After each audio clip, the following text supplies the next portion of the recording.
Hmm. I feel a little hesitant about talking about this movie and expressing my own feelings about it. But I can't go on to the Tom Cruise movie unless I finish this Brendan Fraser series, so here we go.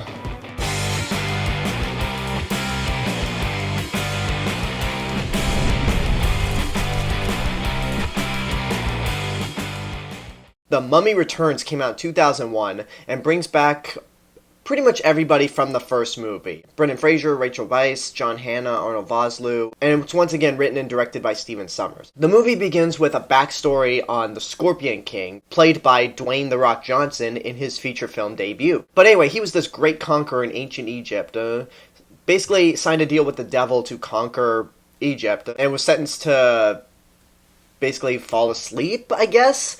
It's not really clear exactly what happened, but many years later, this supposed cult led by the curator of the British Museum resurrect Imhotep because they need him to kill the Scorpion King and take command of this army that the Scorpion King commanded. For what reason is not quite sure. And somehow Rick and Evelyn, along with Jonathan and their son Alex, are caught in the mix and try to stop the world from ending. Did I just describe the plot of a Pirates of the Caribbean movie? Because that was probably a little more complicated than it needed to be. So, The Mummy Returns, for me, is the very definition of a guilty pleasure. This is not a good movie at all. I would never defend this in any way possible, but I like watching it. This movie still has a lot of elements that made the first Mummy so fun to watch. Except with that movie, I have no shame in watching it and enjoying it. This one, I kind of do. So, why exactly is that the case? Well, for one thing, it still has this grand sense of adventure that the first movie had. The scale is larger, and there's a lot of traveling around Egypt. It does still have a lot of fun action scenes, the best one being this chase through London on this double-decker bus, even though some of the effects look pretty crappy. We'll get to that a little later. And for me, the thing that kind of stitches everything together and makes it worthwhile is Alan Silvestri's score. Jerry Goldsmith didn't do the score this time around. Instead, it's Alan Silvestri, and I feel like his score is much better. And it's one of those Star Wars prequel elements where this is not a good movie at all, but the music itself is what keeps me going and not giving up. Same with the Star Wars prequels. Episodes 1 and 2 are terrible, but the John Williams score is the only thing that keeps me from turning them off if I ever find myself watching them. The performances are still good from most of your returning actors, I'll just say that.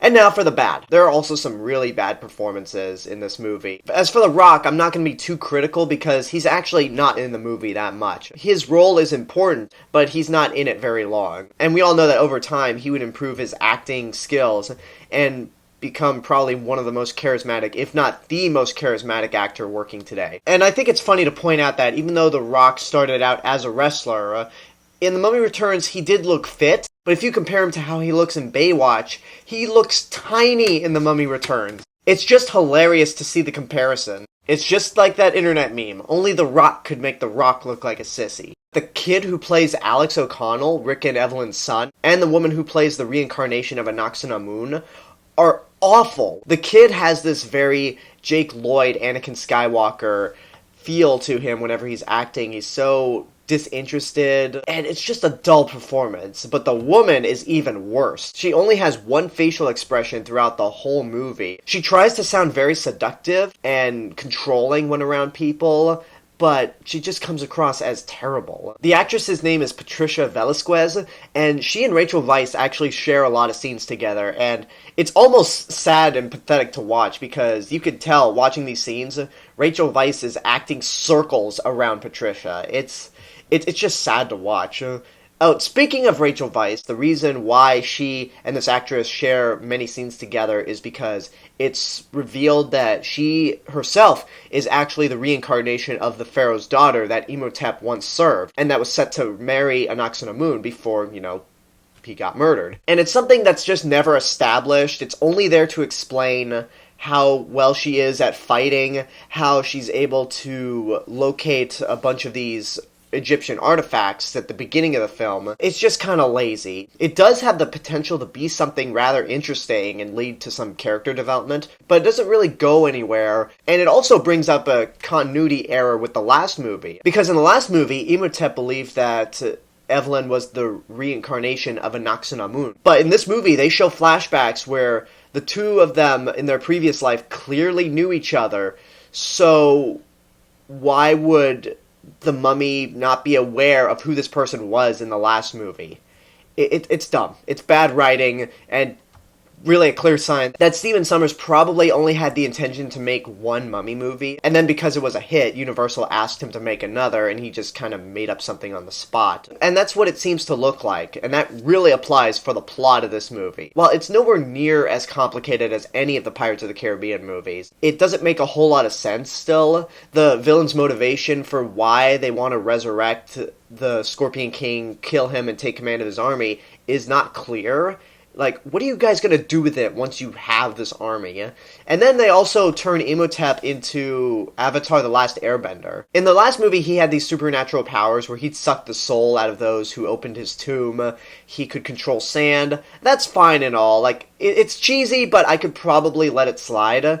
This one, he's lifting people in the air with his hand like he's a Jedi. He tries to levitate other items, takes control of this river to make this giant river wall, which is a direct ripoff of the sand wall scene in the last movie. And you just sit there going, that's too much. With the first movie, I could semi-buy it, but this one, you're just making up shit as you go along. He might as well be Avatar the Last Airbender. And speaking of that giant water wall scene, there are a lot of moments in this movie that are directly lifted from the first movie to the point where it doesn't really feel like a true continuation that has more to tell. It just feels more like, let's just kind of redo the first movie again and change elements here and there. It's not as blatant as Ghostbusters 2 or The Hangover Part 2, but this movie definitely lacks imagination when it comes to the plot and the way the story's structured. Now let's talk about what I think is the biggest crime of this movie. The CGI. In my review for the first Mummy movie, I said some of the effects don't really hold up, but that's because time hasn't been too kind to it. Because I remember those effects in the first movie looking pretty good. This time around, there are some decent special effects here and there, but a lot of the time, some of them are bad on the level of, even in 2001, this looked like garbage. Even though I didn't see these movies from beginning to end until much later, I have seen clips, and I remember seeing clips of The Mummy Returns and that giant water wall scene, and I thought to myself, wow, these are some terrible special effects. Like, even in 2001, this looked like crap. But no special effect in this movie, no bad special effect that has come after this movie could ever top the CGI Scorpion King rock hybrid. This thing is an abomination to computer animation. It just looks so ugly. It's so horrifying. And there's a point in the movie when Alex and Jonathan see the Scorpion King as this monster and scream, and it just makes me laugh because I always say to myself, yeah, I'd scream too because this is a horrifying CGI effect. It truly is one of those moments where, you look at the first movie and you're like, by today's standards, these effects are bad, but back then they look good. But then you look at CGI Scorpion King and go, no, this was a shitty special effect even for 2001. Because this was the same year that gave us Lord of the Rings, Fellowship of the Ring. Hell, even Jurassic Park 3, which came out 2 months after this movie, had better special effects than this one. It is just, CGI-wise, it's an ugly movie to watch. So like I said before, this is a total guilty pleasure movie for me. I do have fun watching this movie.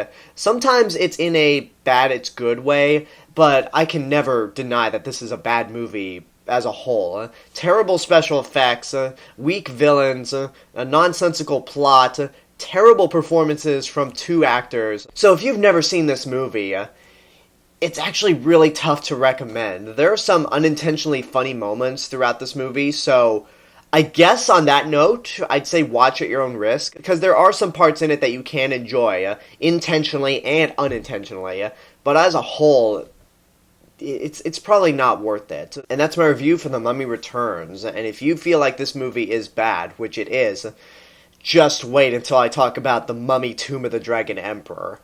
I have been dreading rewatching this movie for some time. Check back very soon where I'll be reviewing that movie before the Tom Cruise Mummy comes out. So, until then, I hope you enjoyed this review. Leave a comment down below and tell me what your thoughts are on the movie, if and when you've seen it. And as always, this is the real Mr. Robinson telling you, there is only one.